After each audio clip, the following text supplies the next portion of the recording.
प्रणाम नमस्कार। हम सब छी मैथिली मचान पर और हमरा सब संग छथि प्रोफेसर मुनेश्वर यादव, राजनीति शास्त्र के बहुत पैघ विद्वान और खास कऽ कऽ मधुबनी और ओकर आसपास के क्षेत्र पर एकटा बुद्धिजीवी जे समग्र रूप से चिंतन में रहे छथि, जे समग्रता से बात के बुझे छथिन और बहुत सारा प्रयास के लऽ कऽ उत्सुक रहे छथि। सर के बहुत पैघ विशेषता छनि। सर के हम स्वागत करै छियनि मैथिली मचान पर। और संगहि जे छै से सबसे एखन एकटा पैघ समस्या जे नजर में आबि रहल छै, खास कऽ कऽ आजुक परिदृश्य में, जे मजदूर सबके और ओतऽ से बहुत भारी जनसंख्या में जे पलायन भेलै और फेर जखन कोविड सिचुएशन में ओ सब वापस लौट रहल छथिन, जे सबसे पैघ समस्या उठि रहल छै ओ छै रोजगार के जे अपॉर्चुनिटी रहे, जे ओकर जे संभावना रहे, मधुबनी में खास कऽ कऽ बहुत बेसी रहे। ओ कखन से खत्म भेलै, केना खत्म भेलै और ओकरा केना फेर जे छै से सुनियोजित ढंग से स्थापित कयल जाए। खास कऽ कऽ पूरा संदर्भ में जे छै से मधुबनी खादी ग्रामोद्योग के संदर्भ में जे छै से हम सर से आग्रह करबनि, प्रोफेसर यादव से आग्रह करबनि जे ओ एहि पर जे छै से विशेष प्रकाश देथिन। प्रोफेसर यादव जी प्रणाम सर। प्रणाम। मैं प्रोफेसर मुनेश्वर यादव, हम ओना राजनीति शास्त्र विभाग में ललित नारायण मिथिला विश्वविद्यालय में छी। एहिठामक जे परिस्थिति छै ओना मिथिला महान धरती अछि, एकर विरासत छै, इतिहास छै, ज्ञानक क्षेत्र में योगदान छै, तत्व मीमांसा क्षेत्र में योगदान छै। तद अनुरूपे एहिठाम विकासो होइत रहलै। चीनी उद्योग, खादी ग्रामोद्योग और डेयरी इंडस्ट्री, ई क्षेत्र भौगोलिक परिदृश्य हिमालय के तराई में अछि, प्लेन छै, उपजाऊ छै, तें जनसंख्या के सेहो पॉपुलेशन के कॉन्सेंट्रेशन सेहो बहुत बेसी छै और ई डेंसली पॉपुलेटेड एरिया छै। लगभग 45 लाख से अधिक जनसंख्या छै मधुबनी जिला। एहिठाम 3टा चीनी मिल रहे, ओ चीनी मिल दरभंगा महाराज के द्वारा प्रारंभ कयल गेल, वो सबटा बंद भ गेल। खादी ग्रामोद्योग एकटा ऐतिहासिक रहे, जकर कपड़ा एहिठाम से बाहर जाइत रहे।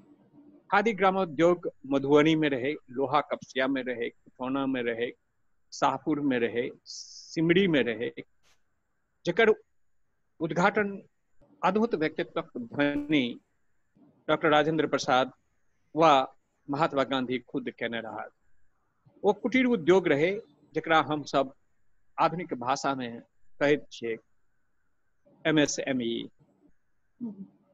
जे मीडियम स्मॉल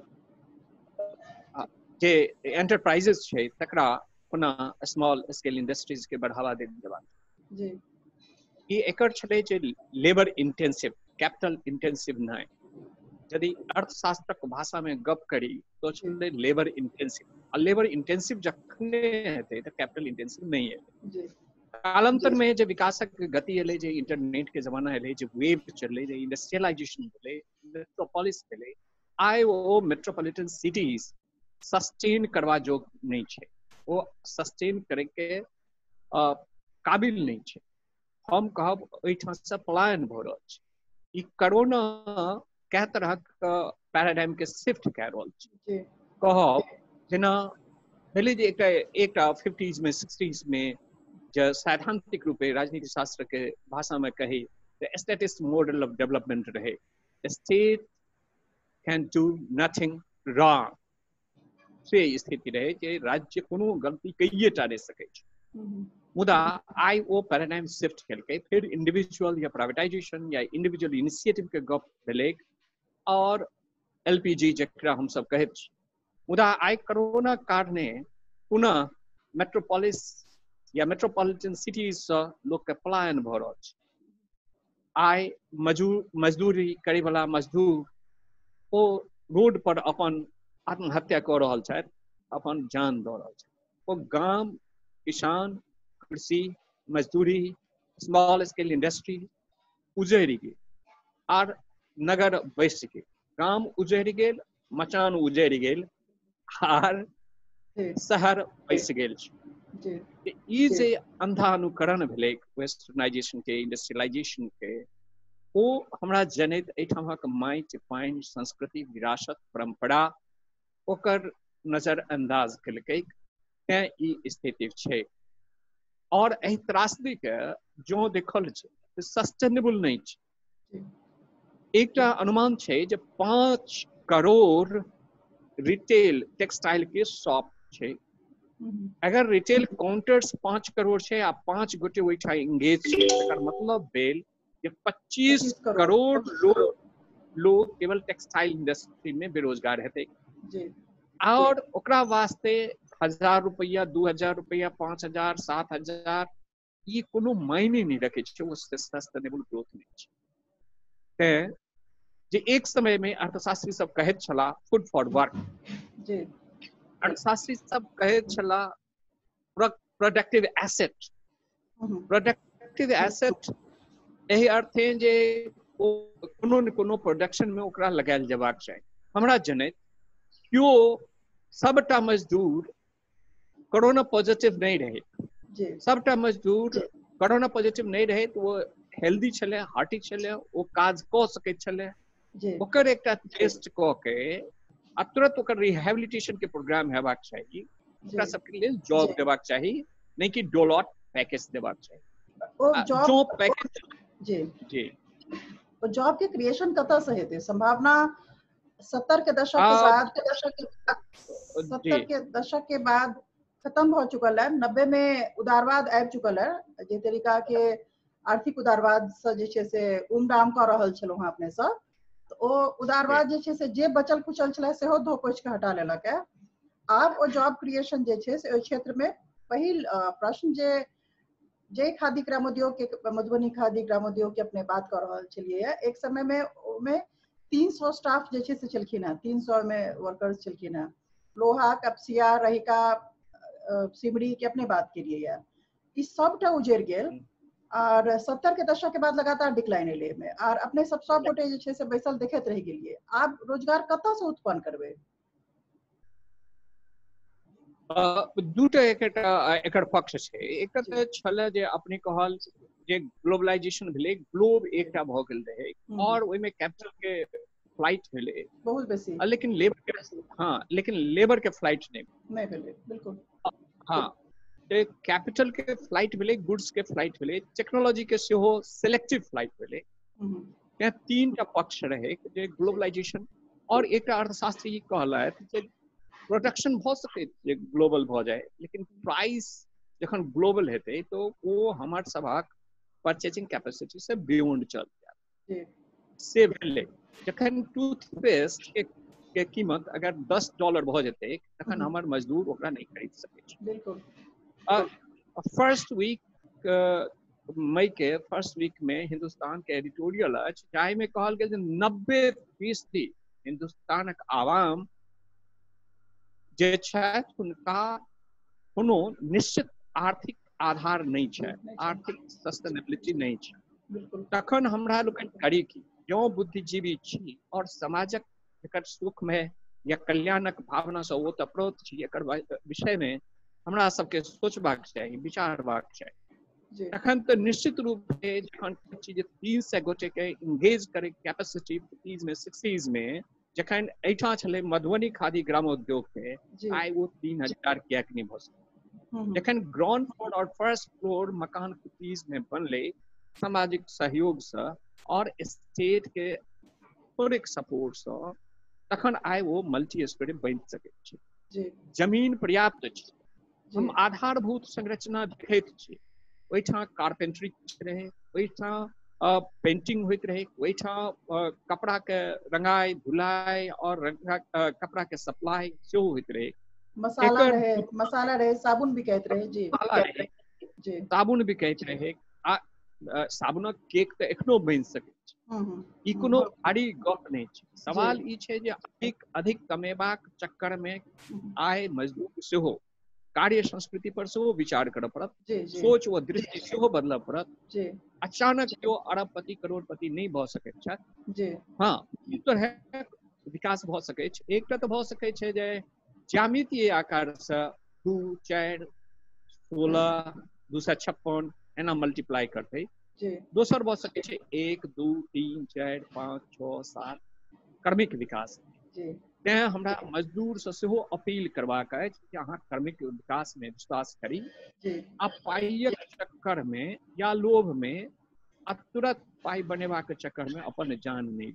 जी एहिठाम ग्लोबल से एखन शिफ्ट भ रहल छै लोकल, सब जी गोटे इंडिविजुअल प्राइवेटाइजेशन कहैत छलखिन, आई कोरोना सेहो कहिए जे प्राइवेट लो, प्राइवेट से हम्म, और डिस्टेंसिंग, सोशल डिस्टेंसिंग के सवाल छै। तऽ ई दोसर तरहे एकटा चुनौती छै।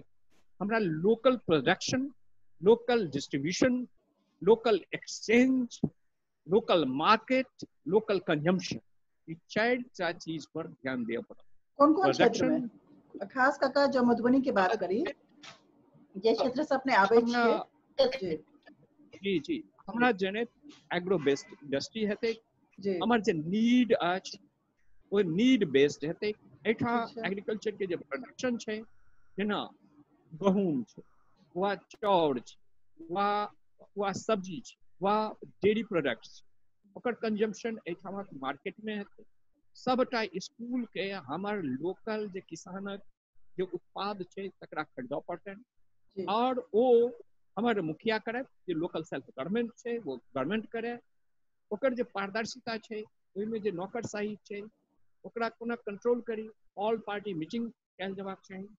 जखन डेवलपमेंट के सवाल छै तो एक केवल ब्यूरोक्रेसी पर हम बैंक अपॉन नहीं कए जी तखन करब, तखन ऑल पार्टी मीटिंग कराओ, जैसे ट्रांसपेरेंसी रहे, और वो अहाँ देखियौ जे ओकर क्वालिटी सेहो मेंटेन रहे, तखने हम सस्टेनेबल ग्रोथ के गप कऽ सकैत। लोकल प्रोडक्शन, डिस्ट्रीब्यूशन, एक्सचेंज और कंजम्पशन मार्केट एकरा ध्यान दिअ पड़त, क्वालिटी के सेहो इंश्योर कर, तखने सस्टेनेबल ग्रोथ संभव। सर डेयरी फार्मिंग में, हाँ डेयरी फार्मिंग में जे छै से अपने के किछ प्रयोग छै, किछ हस्तक्षेप छै, ओकर विषय में किछ कहल जाय, ओकर पॉसिबिलिटी के हमर छोट है, अपने के आवाज सर कनी कम आबि रहल छै। जी आप हेलो, जी जी हमर छोट भाई समाजशास्त्र एमए केने छथि, वो जी गाम में डेयरी इंडस्ट्री प्रारंभ केलक। जी शुरू में लोग सब थोड़े हंसलखिन जे पढ़ि लिख के इएह करता, बाद में भेलै जे 4 साल के दूध कनेक्शन सीधा हमर दरवाजा पर से करैत छै, आ ओहिठाम किसान के मार्केट भेट गेलै, जे किसान 5 लीटर दूध लऽ के दिन भरि घूमैत रहै छलै, एहि दरवाजा से ओहि दरवाजा पर, वो एक ठाम दै छै और ओकरा वीकली पेमेंट भऽ जाइ छै। जी तें फार्मिंग के सुधा से जोड़ि के, जी और हरेक स्कूल में हरेक बच्चा 200 मिलीलीटर जी दूध प्रत्येक दिन देबाक चाही, ओकरा इंश्योर करैके चाही, ताहिसँ किसानक आमदनी बढ़ि जेतै। जी दोसर गप जे शुगर इंडस्ट्री छै, शुगर इंडस्ट्री में कतेक अर्थशास्त्री हमरा कहलनि कि 1 किलो चीनी के उत्पादन में 55 से 60 रुपया पड़ैत छै, जखन अपने घर तक जी पहुँचेबाक प्रयास कयल जाय, तो वो 55 से 60 रुपये पड़ैत छै, लेकिन 45 रुपये किसान के वो रेट या मार्केट में रेट है, हमरा जनैत ई एसेंशियल गुड्स नहीं है, ओहिमे प्रोडक्शन के जे लागत है तकर 5 रुपया बढ़ा के तखन किसान के शुगर फैक्ट्री के आयल जी किसानिटा के सवाल नहीं, ओहिमे ऑडिटर रहता, ओहिमे इंजीनियर रहता, मैनेजर रहता, जॉब क्रिएशन के सेहो सवाल, जी इंडस्ट्री के सवाल, हमर सोसाइटी के सवाल, हमर जे नौजवान छात्र छथि, बेरोजगार छथि, हुनका वास्ते रोजगार भेट करबाक प्रयास, आ वो 3-3 शिफ्ट में चले, 24 घंटा चले, ओहिसँ संबंधित जेना शराब फैक्ट्री छै, या फिर आवाज कनि से धीमा आबि रहल छै सर। अब हेलो, हाँ आप ठीक छै सर जी। हेलो जी आप ठीक छै जी। ओहि संबंधित जेना लुब्बी सँ फिर कागज उद्योग चलाल जा सकैत छै, जी जी जी ई जॉब क्रिएशन के बाद सेहो ऑडिटर सेहो हेतै, किसान के नहीं संपूर्ण समाज को एग्रोवेस्ट इंडस्ट्रियलाइजेशन, पेंटिंग सेहो एकटा महत्वपूर्ण आयाम छै, और आदि ग्राम उद्योग उत्पादित आदि प्रयोग जो 45 लाख लोग एक ड्रेस चले छै खादी ग्रामोद्योग चले कि हम विचार हम देख सकै छी हमरा एक या हेवी इंडस्ट्रियलाइजेशन वास्ते प्रयास संभव नहीं है इंटेंसिव इंडस्ट्रियलाइजेशन हम नहीं जी सर जना अपने के गांव में जना डेयरी के प्रयोग जे भेले ओ की जकरा कहै छै सेल्फ सस्टेनिंग मॉडल में के तौर पर काज क सकै छै आरो गाम सब ले वो सेल्फ सस्टेनेबल थे सर आवाज कनी फेर कम सुनाई दे रहले जी हेलो हाँ अब ठीक है सर हाँ वो बिल्कुल सेल्फ सस्टेनेबल थे जी हमरा जने जी नो क्यों युवक का क्या रखे छै और 15 लीटर कैपेसिटी थे 15 और 30 लीटर वो दूध दे छै जी ओकरा वो मेंटेन करे छै ओकर 10 लीटर गैस के व्यवहार वास्ते खर्च करे चाहिए 10 लीटर अपने कंजप्शन के वास्ते और 10 लीटर प्रॉफिट ठीक है तो वो 15 लीटर से कम उत्पादन करे थे तखन घाटा छै अच्छा और वो ड्राई सीजन में वो नहीं चले थे उत्पादन व्यवस्था कल जबाक चाहिए जतेक लोग पलायन को कह रहल छै जी जे कंप्यूटर चला सके छै तो कंप्यूटर चलेता जी जे डेयरी इंडस्ट्री में काज कर सके छै डेयरी इंडस्ट्री में करता जी जी हस्तकला चला सके छै हस्तकला चलेता जे फिजिकल वर्क कर सके छै जे मेंटल वर्क कर सके छै हमरा ओकर डाइवर्सिफिकेशन के ध्यान में रखे प्रयास करे काज करऽ पड़त ओना सभक वास्ते एकटा मॉडल काज नहीं करत जी खादी ग्रामोद्योग के बारे में सर फेर से अपने सब लौटल जाए और खादी एकटा इकोनॉमिक मॉडल के तरह माने एकटा आर्थिक जना सॉल्यूशन कह सकै छै समाधान कह सकै छियै जी ओकरा केना देख रहल छियै अपने सर खादी ग्रामोद्योग एकटा लिबरेटिंग फोर्स जी लिबरेटिंग फोर्स के रूप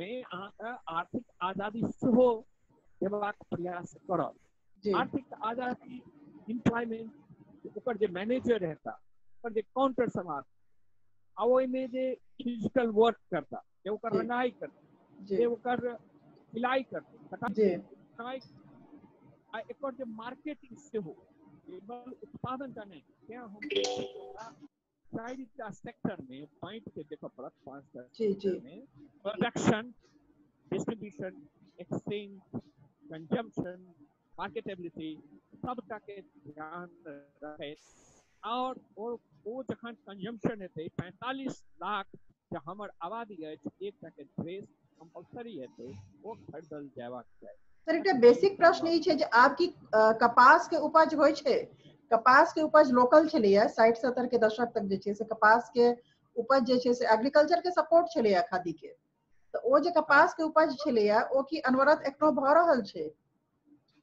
कपास के उपज जो नहीं भ रहल छै हम अपने के कही जे लोहट शुगर फैक्ट्री के एखन सैकड़ों एकड़ लगभग 1000 एकड़ जमीन छै जे ओ बंजर पड़ल छै अच्छा तहिना रैयाम शुगर फैक्ट्री के जमीन छै बंजर पड़ल छै खादी ग्रामोद्योग के जमीन छै वो dilapidated there is none to look after it जो ओकरा देखनिहार नहीं छै करोड़ों के संपत्ति और ओहि में यदि साइड से शॉपिंग कॉम्प्लेक्स निकाल दै छियै शॉपिंग कॉम्प्लेक्स से जे उत्पादन है जे पाई है तकर बाद कपास के खेती के वास्ते कोऑपरेटिव फार्मिंग सेहो कऽ सकै छी बिल्कुल या किसान के प्रमोट सेहो कऽ सकै छी जी और किसान के गहूमक उत्पादन से हुनका लाभ नहीं होइत छै कियाक दूध टके जखन भेट जाय छै टीडीएस से किसान के गहूम के खरीदतै किसान के गहूमक उत्पादन से सस्टेन नहीं कऽ सकै जी उनका दलहन तेलहन और कपासक खेती करऽ पड़तन ई प्रचार प्रसार और स्टेट यही का इंटरवीन करते आधा करोड़ से अधिक आबादी के वास्ते सोचो पड़त राज्यों के ई दायित्व बने स्टेट इंटरवेंशन मस्ट जी जी धन्यवाद। सर हमरा लगैया जे डेयरी के अपने रेखांकित के लिए खादी ग्रामोद्योग के लिए फिशरीज के केना देखै छियै, फिशरीज के मत्स्य पालन के? हाँ, फिशरी सेहो फिशरी तो बहुत पैघ एहिठाम तऽ मार्केट छै और ओहिमे लागत बहुत कम छै। लागत पोखरि टा छै आ किछु बीज छै, ओकर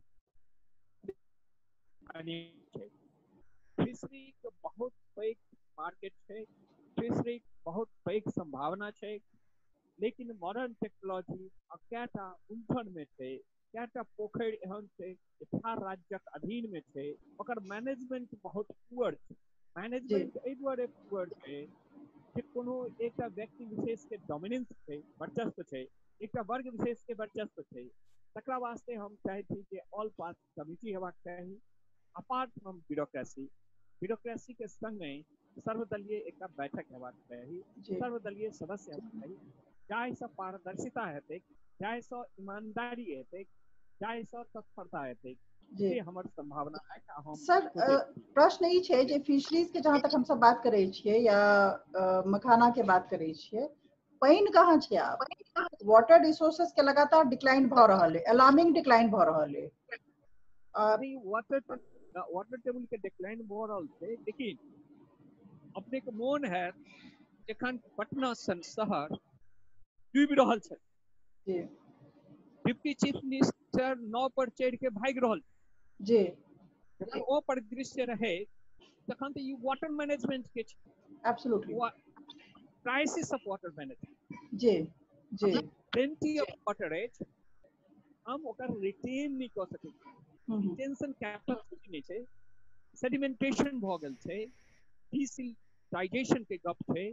जखन अहाँके नदी उथैर भऽ गेल अछि, ओकरा माटि के ओहि के गाद के हटा देल जेतै तऽ हम के रिटेन कऽ सकै छी। दोसर एकटा गप सेहो बड़का दरभंगा सन शहर बनि गेल, और दरभंगा बहुत पुरान छै, दरभंगी खां के समय से छै, जी जी उपाध्याय महेश ठाकुर के जमाना से छै, अब मध्यकालीन छै, 14वीं 15वीं सदी में वो शहर बनले, लेकिन वही शहर के सस्टेन करबाक वास्ते कतौ ब्रीथ स्पेस दै छै।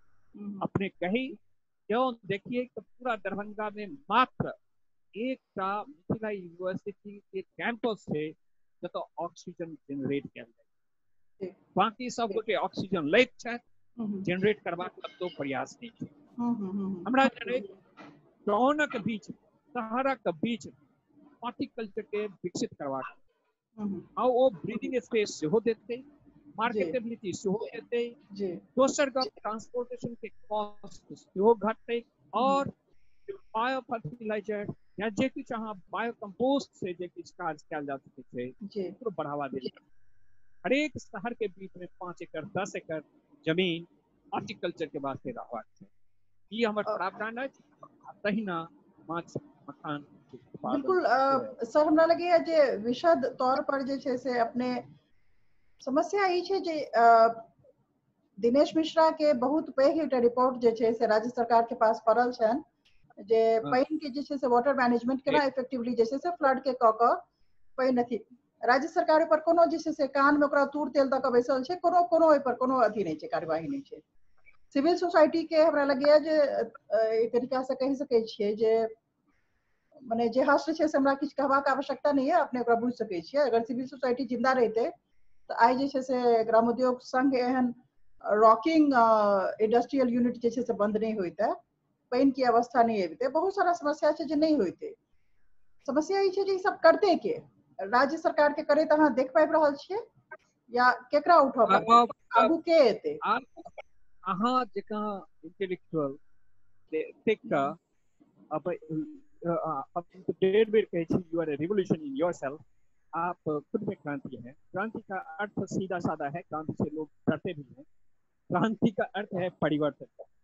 जब परिवर्तन अहाँ प्रतिमूर्ति छी, अहाँ मैथिली मचान के लऽ के काज कए रहल छी, ऐसा सिविल सोसाइटी सेहो जुड़ल है, तें ई बीच में होइ छै कि one step forward two step backward एकटा ई चलैत रहे। बिहार क्रांति के धरती छै, बिहार आंदोलन के धरती छै, बिहार पुनः से जीवित हेतै। एकटा ई चौराहा पर एकटा कहि सकै छी जे क्रॉस रोड पर छै, मुदा देखल जेतै जे एकरा कोना सँ फेर से संगठित परिमार्जित एकटा जे जनरेशन जे जेपी मूवमेंट के छला लीडरशिप वो 70s में छथि, क्या गोटे ऑक्टोजेनेरियन भऽ गेल, 80 वर्ष के भऽ गेल। जी जी आप इनिशिएटिव और इनोवेशन के जरूरत, इनिशिएटिव और इनोवेशन यूथ पर, और यूथक जे संख्या छै वो 65%, वो एंट्री चाहे छै, पॉलिटिकल स्पेस जो चाहे छै, इसलिए सोसाइटी को स्पेस है। So we don't expect from high up, ना क्लास टू तक एक संगठित होने पड़ा, और दिनेश मिश्रा जी के अवदान है, अविस्मरणीय योगदान है, और वाटर मैनेजमेंट के क्षेत्र में जो उनका कॉन्ट्रीब्यूशन है ओकरा राइट, और एक हम सब एक मंच तैयार करी और वो जारी रहते। हमें लगे हर क्षण परिवर्तन है, इससे परिवर्तन होगा, बदलाव अवश्य भावी है, ठहराव कभी भी ठहराव ही होता है, वह बदले। अपने के आशा है और अतक विश्वास जैसे से अपने दोसर कोनो रास्ता नहीं है जी, दोसर कोनो रास्ता नहीं है, वो पोस्ट भ जेता। क्या गोटे एखन केस स्टडी एले कृषि क्षेत्र में सेहो क्या गोटे काज केने छथि, अब बढ़िया चले, मशरूम के उत्पादन कर रहल छथि, किछु गोटे बढ़िया से हॉर्टिकल्चर के विकसित केलथि, हुनका सबक जे रोल मॉडल थे हुनका एकटा सर्वे क के आदि ग्राम जो इंफ्रास्ट्रक्चर थे ओकरा डेवलप करे के बाद ओकर जे चेयरमैन छथि हुनका से अपने गप करी, ये हमर आग्रह निवेदन नहीं अपने जी जी जी अपने आर किछ मचान के ए वार्ता के संदेश में आर किछ कहऽ चाहे छियै? स्थिति भीषण हमरा जने त हां दू स्तर पर छै, एक त स्वास्थ्य संबंधी जे पैंडेमिक से अपने सब निबटली, दोसर जे छै से आर्थिक जेकरा कह सकै छियै पुनरुत्थान के, तो ओई आर्थिक पुनरुत्थान के मादे जे छै से हम सब एखन गप क रहल छी, तो ओकरा ओमे संदेश में अपने की आर कहऽ चाहे छियै? हमरा जनित जे ई पैंडेमिक छै, एकटा त ई हवाई पैंडेमिक छै, हमार गांव हमार ग्रामीण समाज सुरक्षित छल, सुरक्षित अछि, ई आयातित छै, आयातित बीमारी हो सके छै, इन्फेक्शन किछु दिन चले, लेकिन ई दू तीन टा चीज संदेश दऽ रहल छै जे हेल्थ, एजुकेशन और रोजगार, बिल्कुल ई तीनू टा चीज स्थानीय होमक चाही, एहि पर विशेष ध्यान देबाक चाही, रोजगार जे रोजगारक क्रिएशन हेबाक चाही, दोसर गप यूथ के भागीदारी के बढ़ेबाक चाही। हमरा जनैत ई मैथिली मचान बड़का भारी एकटा प्लेटफॉर्म छै जाहिसँ लोक जुड़ता आ हमरा सबके संदेश देबाक अछि। हम सब अधिक निर्णय नहीं लऽ सकैत छी, लेकिन संदेश निश्चित दऽ सकैत छी। बहुत बहुत धन्यवाद। गांधी के जे छै से जाइत जाइत एकटा प्रश्न जे छै से अपने से पूछऽ चाहब, अपने राजनीति शास्त्र के पैघ विद्वान छियै, आइ गांधी जे छै से पुनः बहुत बेसी जे छै से लागि रहल छै जे बहुत रिलेवेंट भऽ गेल था, हुनकर संदर्भ जे छै से सबटा अक्षरशः जे छै से हुनकर कहल बात सब उचित लागि रहल है। हमरा जखन अपने कहैत छी जे political science is the fruit and you are the root, so history is the root and political science is the fruit. So I cannot forget the root. हमरा जनैत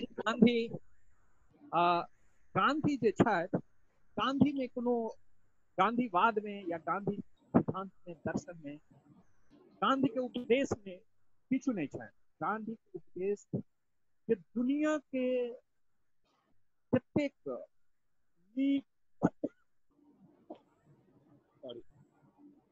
जतेक नीक विचार थे, ये नोबल थॉट थे, ये देश के वाणी थे, noble thought from every corner of the world.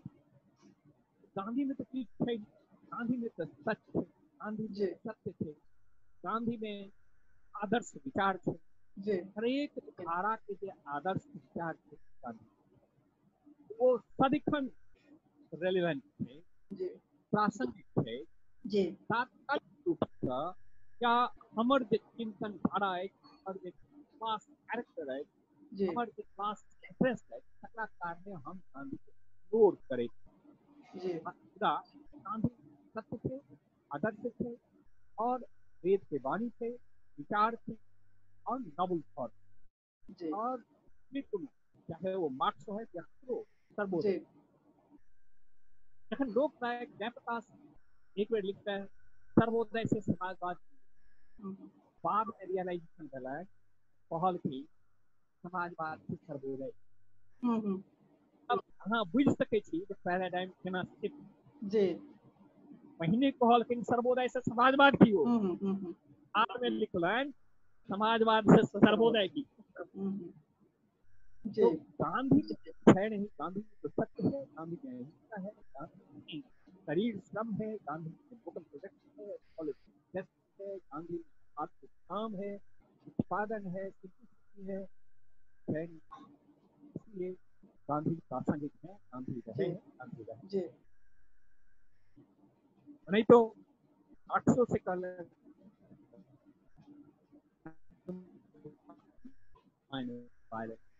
Ji गांधीज्म Marxism minus violence.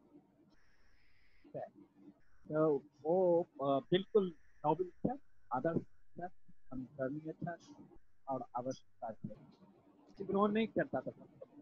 जी बहुत बहुत धन्यवाद अपने के, बहुत धन्यवाद जी अपने मचान वार्ता पर जी शामिल भेलिए। मधुबनी अभियो और ई आंदोलन के अलग के जगह निश्चित निश्चित किछ अपने सब जे छै से करै छियै, ठीक छै। बहुत बहुत धन्यवाद अपने के, एखन के लेल विदा होय छी जी।